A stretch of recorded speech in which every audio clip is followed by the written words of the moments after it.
Hello प्यारे बच्चों, तो आज हम लोग डिस्कशन करेंगे क्लास 12 के मैथमेटिक्स के बारे में, जो हम लोग specially 3D geometry three dimension geometry के ऊपर हम डिस्कस करेंगे। ठीक है, और ऐसे क्वेश्चन जो आपके बोर्ड में बहुत ही इंपॉर्टेंट है, ये आपका पार्ट 1 सीरीज स्टार्ट होने वाला है। ठीक है, नए टॉपिक नए सीरीज से। ठीक है, देखिए तो पहले हम लोग बात करेंगे question number first, second, third और फोर्थ, ये 4 क्वेश्चन के बारे में डिस्कशन करेंगे। ठीक है, और ऐसा क्वेश्चन आपके बोर्ड के लिए बहुत ही इंपॉर्टेंट रहते हैं। ठीक है, और बस आप चुटकी बना पाएंगे। ठीक है, देखो पहले का डायरेक्शन कोसाइन, तो डायरेक्शन कोसाइन निकालना है point DC. DC direction cosine को डिनोट कर सकते हैं डीसी बच्चों। ठीक है, और फिर लाइन वेक्टर, लाइन को चाहे तो आप वेक्टर भी बोल सकते हैं, making angle 90 degree, 30 degree, 60 degree with X, Y and Z axis. तो सपोज मान लीजिए कि इस तरीके से आपका लाइनिंग होते हैं, तो ये एक्स एक्सिस का प्रोसेस हो जाएंगे, इधर वाई हो जाएंगे, फिर ये आपका जेड हो जाएंगे, है ना, पता है ये आपका जेड एक्सिस हो जाएंगे, ये वाई एक्सिस हो जाएंगे। तो इसमें बताया जा रहा है आपका कितने कितने एंगल बनते हैं बच्चों। देखो पहला है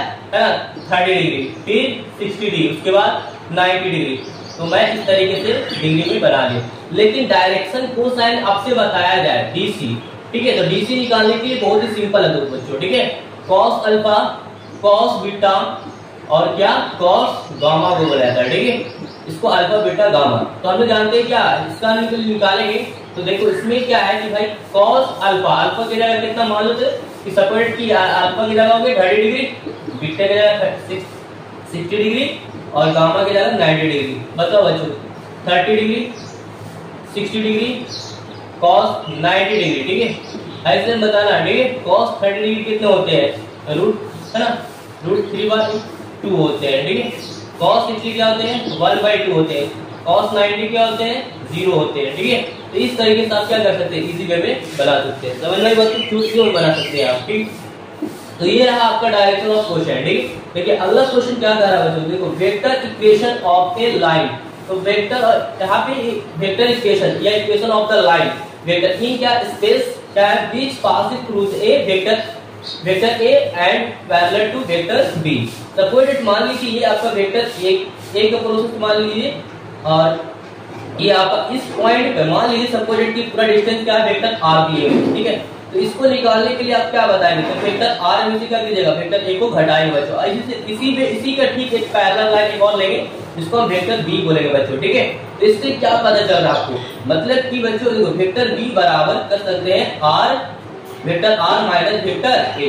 अगर देखो इतना भी अगर डॉट लग रहा है तो ठीक, लेकिन हाँ उसके अलावा आपको यहाँ पास क्या करना है, लेमडा वेक्टर बी के प्रोसेस में करना है। किसकी वजह से आ रहा है, वेक्टर बी की वजह से। क्या मतलब देखा जाए कि टोटल यहाँ पे वेक्टर आर था, आर छोटा सा गया स्पेस में, यहाँ पे वेक्टर ए है, तो वेक्टर आर में से घटाओ, और किसकी वजह से पैरेलल टू किसके है भाई, तो वेक्टर बी के, तो लेमडा वेक्टर बी के बराबर बोलेंगे। आप चाहो तो चाहे इस तरीके से फंक्शन भी लिख सकते हो आप। ठीक है, वेक्टर आर बराबर वेक्टर ए प्लस, देखो माइनस से प्लस हो जाएगा इधर, लेमडा वेक्टर बी। तो चाहो तो इस लाइन को याद कर लो, ये वाला याद रखोगे बहुत इजी हो गया। ठीक है, vector R is equal to क्या होगा, vector A plus lambda vector B, मतलब कि आर क्या है, ए एक हमारा क्या इक्वेशन है, क्या है भाई इक्वेशन ऑफ द लाइन। ये क्या है वेक्टर, अगर दिक्कत है तो बोलो इसको इक्वेशन ऑफ द लाइन है बच्चों। ठीक है, आर बात समझिए, जिसमें क्या होगा एक्स वाई जेड, एक्स के लिए आई कैप, वाई के लिए जेड जे कैप और जेड के लिए के कैप होंगे। ठीक है, डिनोट होती है। अब देखो वेक्टर ए जो होंगे वो किसके लिए होंगे, तो पासेस पॉइंट के लिए होंगे, क्या होंगे, that is passes through point. ठीक है, पासेस पॉइंट बोल दो। ठीक, और बच्चों देखो वेक्टर बी जो होंगे वो पैरेलल होंगे, किसके लिए पॉइंट होंगे, पैरेलल वेक्टर के लिए होंगे। ठीक है, आई बस समझ में, उस समझ में आ गई बात। तो देखो अब इसको बोलेंगे ना the equation of the line species, तो इस लाइन में क्या होंगे, इक्वेशन लाइन के लिए पासेस थ्रू पॉइंट के लिए होंगे वेक्टर ए, और पैरेलल पॉइंट के लिए होंगे पैरेलल वेक्टर बोलेंगे, दैट इज वेक्टर बी बोलेंगे। ठीक है, अब देखो हम लोग याद कर लिए वेक्टर आर बराबर vector A plus lambda vector B. ठीक है, अब देखिए यहाँ पे क्या बताया है, equation of line passes through to the point. तो यहाँ पे 2 पॉइंट दिए हुए हैं, तो यहाँ पे 1 2 3 और 4 5 6, तो 1 2 3 जो है इसमें अगर ये मान ली एक्स वाई जेड के लिए। ठीक है, तो यहाँ पे अगर इसका हम लोग लगाते हैं वेक्टर साइन में, तो क्या बोलते हैं, पहला वाला एक्स को हम लोग आई क्या, तो यहाँ पे कितना इसका दिया हुआ मैग्नीट्यूड में 2 1 दिया, फिर 2 दिए, फिर दिए, तो यहाँ पे बोल सकते हैं 1 आई कैप, और प्लस में तो प्लस में 2 जे कैप, प्लस में क्या बोल सकते हैं 3 k कैप, इस तरीके का, ठीक है। लेकिन अगर हम इसको निकालेंगे बच्चों, इसके r इज इक्वल टू लिखना वेक्टर a1 प्लस क्या लिखना है लेमडा वेक्टर a2 में से वेक्टर a1 घटाकर जो आएगा वैल्यू वो आपका क्या होंगे इक्वेशन होंगे, ठीक है। इक्वेशन ऑफ द लाइन होंगे जब दो वेक्टर की बात किया जाए तब। देखो कितना सिंपल है।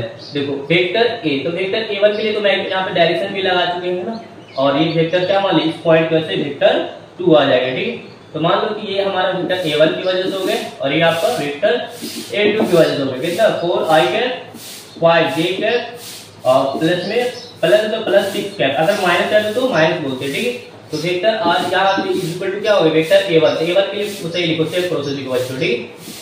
एक i cap plus 2j cap plus 3 k cap और प्लस में लेमडा वेक्टर a2 में से वेक्टर a1, मतलब कि 2 में से a2 घटाओ तो 4 में से i कैप मतलब i का, तो 4 के साथ घटेंगे तो लगेगी 3 i कैप, फिर क्या लगेगा 5 है इसमें, तो कितना बचेंगे 3 प्लस में 3 j कैप और 6 में 3 क्या प्लस में 3 k कैप। इस तरीके से आपका क्या होगा फाइनली आंसर होगा, ठीक। कितना इजी था, देखो नहीं निकला ना बच्चों। देखो यहाँ पे क्या इक्वेशन ऑफ द लाइन निकला कि नहीं। देखो वेक्टर r बराबर vector a plus lambda vector b, तो ये वाला प्रोसेस में यहाँ पे क्या हो गया वेक्टर a के लिए हो गया और लेमडा वेक्टर b के प्रोसेस में हो गया, ठीक है। कितना सिंपल था। अब देखो लास्ट क्वेश्चन है जो बहुत ही इंपॉर्टेंट है, जो आपके बच्चे है ना बोर्ड में अक्सर आते हैं ऐसे, कितने भाई 2 मार्क्स के आते हैं, ठीक है। देखो क्या लिखा हुआ कार्टेशियन इक्वेशन। कार्टेशियन इक्वेशन क्या होता है यहाँ पे देखो of a line, Cartesian equation of the lines के लिए इस तरीके से फॉर्मूला आपको माइंड में याद रखना है, ठीक है। आई बस हम सभी क्वेश्चन के बारे में डिस्कशन करेंगे 2D और 3D देखो। तो यहाँ पे क्या x माइनस x1, इसको सिंपल याद देखो बनाने के लिए पहले x y z लिख लो बच्चों, ठीक है। यहाँ पे क्या x1 y1 z1, तो देखो ई वाला पॉइंट के लिए पहले x1 y1 z1 हो जाएगा और ई वाला पॉइंट में क्या होगा वेक्टर में x2 y2 और z2 हो जाएगा, ठीक है। तो बताओ यहाँ पे x में से पहला वाला पॉइंट घटा दो, 1 घटा दो, इससे 2 घटा दो, इसमें 3 घटा दो और सब बराबर कर लो, ठीक है, और बाटा लगा लो इसमें, ठीक है। कितना ही देखो अब x2 में से x1 घटा लो तो 4 में से क्या घटेगा कितने बचेंगे 3 घटेंगे, 5 में से 2 जाएंगे कितने बचेंगे 3 बचेंगे, 6 में 3 जाएंगे कितने बचेंगे 3। तो इस तरीके से क्या होगा इजी वे में आप एक लाइन में क्या करें पूरा फाइंड आउट कर ले, ठीक है। आई बात समझ में अगर आए तो बच्चों इस वीडियो को शेयर करें, ठीक है ना, अपने दोस्तों तक भी शेयर करें और दबा कर शेयर करें, ठीक है। फिर मिलते हैं नए वीडियो के साथ। Okay take care, good bye.